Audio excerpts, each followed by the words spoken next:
Sir এটা দায়িত্বশীলতার পরিচয় দেওয়া উচিত ছিল। ভাই বাইরে আপনি জানেন 10 মিনিট আগে আমার উপর হামলা করে আসছে। আর সেটা তো আমরা জানি, সেটা তো আমরা তো ভিতরে পড়তেছি, আমরা তো সেখানে এতদিন জানি, কিন্তু actually- আমাদের এই পরিবেশ actually লাইভ অন্তত লাইব্রেরিতে এটা করা ঠিক রাকসুর হয়নি। দপ্তরের পরিবেশ আমি মিটিং করতেছিলাম। আরে ধরাই দিছিল, প্রশাসন থেকে ছেড়ে দিছে। দুটো অনলাইন মিটিং এ ছিলাম, এই অবস্থায় 6-7 জন গেছে কোনো কথা ছাড়াই গিয়ে হামলা শুরু করে দিয়েছে। আমরা একবারে প্রস্তুত ছিলাম। আমার সহবিজ্ঞান সহতথ্য গবেষণা ছিল এবং আমার অফিসের একজন সহকারী ছিল। এই 3 জন তারা মানে আকস্মিক হামলা করে তারা পালায় চলে আসছে, এসে এখানে আসছে।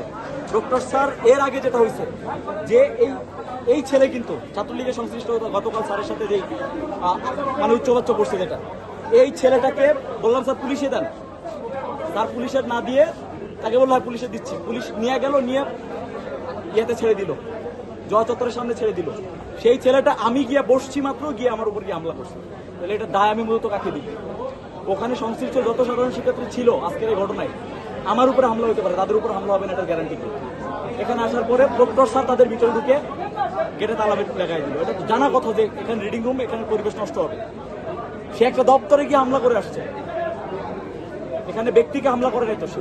একটা বিশ্ববিদ্যালয়ের কেন্দ্রীয় ছাত্র সংসদের অফিসে গিয়ে কোন শিক্ষার্থী বা কোন ছাত্রলীগ হামলা করতে পারে কিনা, এটা নিরাপত্তা আমি ডিজার্ভ করি কিনা? আইনের হাতে তুলে দিয়ে দেখলাম তো কি হলো। আইনের হাতে তুলে দিলাম তো, আপনাদের সামনে আইনের হাতে তুলে দিলাম। আইন কতটুকু করতে পারছে আমাদের ইনসাফ? 2 বছর ধরে ছাত্রলীগের ব্যাপারে কোনো ডিসিশন না নিয়ে আজকে এই পরিস্থিতিতে তারা নিয়ে আসলো। এটা দায় আমি কাকে দিব? আমি আইনকে দিব, আমি প্রশাসনকে দিব। যখন তারা দিতে পারতেছে না তখন তো আমাকে নিতে হবে। ছাত্রলীগ যে কার্যক্রমগুলো চালাচ্ছে এবং আমরা দেখেছি ছাত্র দলেরও কয়েকজন এটা সহযোগী হিসেবে অবতার হয়েছে। ছাত্র দলের সভাপতি সহ ছাত্র দলের ভাইদের সাবধান করে দিতে চাই, আপনারা আমাদের সহযোগী। আপনাদের উচিত ছিল ছাত্রলীগের বিরুদ্ধে ছাত্র শিবির, রাকসু নেতৃবৃন্দ যে প্রতিবাদ করতেছে এটার সাথে থাকা, এটার সাথে না থেকে আপনারা আলাদাভাবে গিয়ে আমাদের বিরুদ্ধে মিছিল করতেছেন। দরকার এবং আপনাদের যারা ছাত্রলীগ যারা করেছে আগে, এখন ছাত্র দলের মধ্যে ঢুকে গেছে, সেগুলোর শুদ্ধি অভিযান চালানো দরকার। এরাই আপনাদের ছাত্র দলকে ডুবাবে এবং ছাত্র দলের নাম ব্যবহার করে এই ছাত্রলীগরাই ক্যাম্পাস ওয়েস্টিজিশন করতেছে। আমরা বলতে চাই ছাত্র দলকেও এই শুদ্ধি অভিযান চালিয়ে এই প্রকারের ছাত্রলীগ গুলোকে দল থেকে বহিষ্কার করা। আজকের কর্মসূচি আমাদের দাবি যেহেতু আদায় হয়েছে, আপনাদের সবাইকে ধন্যবাদ।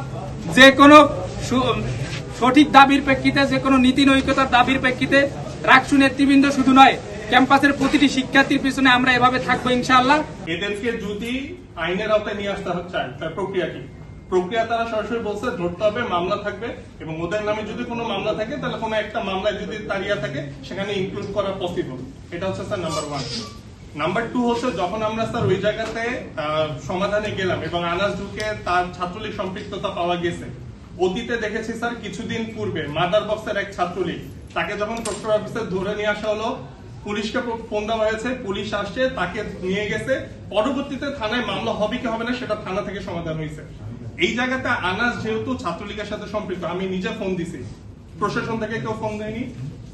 আপনি দেখবেন যে ওখানে হচ্ছে আমি ফোন দিছি, সে আসলো, আসার পরে ছাত্রলীগ সম্পৃক্ততা থাকার পরও অতীতে পুলিশের হাতে তুলে দিল, এবার কেন ছেড়ে দিল? এটা হচ্ছে স্যার আমার জানতে চাওয়া। 1 2 নাম্বার, ওইখানে সে বললো যখন যে আমি ছাত্র দলের সাথে সম্পৃক্ত, একটা পক্ষ দেখলাম যে ওই জায়গাতে নীরব, মানে তার পক্ষে নতুন করে ন্যারেটিভ শুরু যে ছাত্রলীগ তো নাই, আরো তো ছাত্রলীগ আছে, তাদের কেন ধরলো না? তার মানে একটা অপরাধকে জাস্টিফাই করতে আপনি আরেকটা অপরাধ দিয়ে আপনি সেটা মীমাংসা করলেন, এটা কেন? সেকেন্ড যেটা হলো, যখন রাকসুতে হামলা হয়, হামলা হওয়ার পরও প্রশাসনের পক্ষ থেকে পুলিশকে জানানো হয়নি। আমি প্রথম সহকারী পুলিশ কমিশনারকে ফোন দিছি। আমি স্যার শেষ করি, আমি যখন ফোন দিই তখন তিনি বলে যে আমরা তো জানি না, আমরা তাহলে পুলিশের গাড়ি পাঠাচ্ছি। আমি লাইব্রেরিতে এসে আমি মাহবুব স্যারকে দেখছি, এটা সত্য কথা। তখন আমি ফোন দিই, বলতেছে আমরা আসছি। তো এই যে প্রশাসন আজকে যেটা করছে, ছাত্রদল হইছে আর ছাত্রলীগ হইছে, যেই হইছে না কেন, এই ক্যাম্পাসে রাকসুর প্রতিনিধি শুধু না, রাজশাহী বিশ্ববিদ্যালয়ের কোন শিক্ষার্থীর উপর ছাত্রদল যদি হামলা করে, আপনাদেরকে আমি বলে রাখতেছি, ছাত্রলীগ শুধু না, ছাত্রদল যদি হামলা করে, তার বিচার এই ক্যাম্পাসে আমি করেই থাকবো। ছাত্রদল দোষী, ছাত্রলীগ দোষী, যে শিবির দোষী, আমি এই শিবিরকেও বলবো, এরাও যদি এরকম করে আমি সবার বিচার করে এই ক্যাম্পাস থেকে যাবো।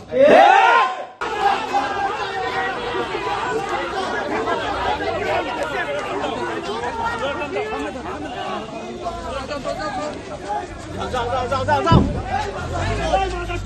কিন্তু পরিমাণ এইটা প্রচার করার কোনো সুযোগ নাই যে আমরা আহত বা আমরা মায়ের খাইছি, আমরা মায়ের দিছি। এবং ছাত্রলীগেরও খুশি হওয়ার কোনো প্রয়োজন নাই এবং ফ্লেক্স নেওয়ার কোনো প্রয়োজন নাই যে রাজশাহী বিশ্ববিদ্যালয়ে ছাত্রলীগ মাথাছাড়া উঠে মানে মাথাছাড়া দিতে দিব না বলছি মানে দিব না।